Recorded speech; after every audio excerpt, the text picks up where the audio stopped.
Почитувани представници на пишаните електронските медиуми, денеска сакаме уште еднаш да подсетиме дека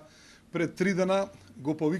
повикавме господинот Зоран Заев да го објави разговорот воден помеѓу мене и него на 14 февруари 2013 година, како и пораката што тој ми испрати на 17 февруари рано наутро во 1:30 часот. Гледаме дека тој и натаму сака да остане единствена објавена работа за него само неговиот разговор со неговата ќерка, иако тој цело време тврдеше дека тој е жртва на прислушкувањето од страна на власт. По фијаското кое што го доживеа во универзалната сала, граѓаните и аналитичарите коментираат дека не видовме ништо спектакуларно и дека овде нема, како што се најавуваше, обиди за убиство на одредени граѓани, организирање за земање на рекет, тргување со дрога, како и други недозволени активности,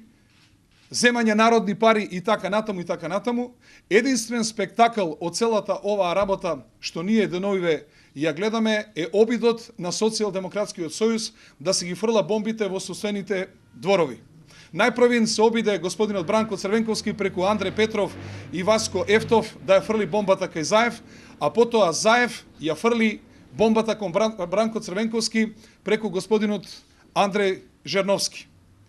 Почитувани пријатели, од сето ова најспектакуларно и најнеочекувано што граѓаните можеа да го слушнат е како Бранко Црвенковски и раководството на Социјалдемократскиот сојуз се обидувале да се договорат да ја изменат волјата на граѓаните на општина Карпош и на општина Центар, и каде што можеме да видиме како до крај изгледа расипаноста на раководството на Социјалдемократскиот сојуз.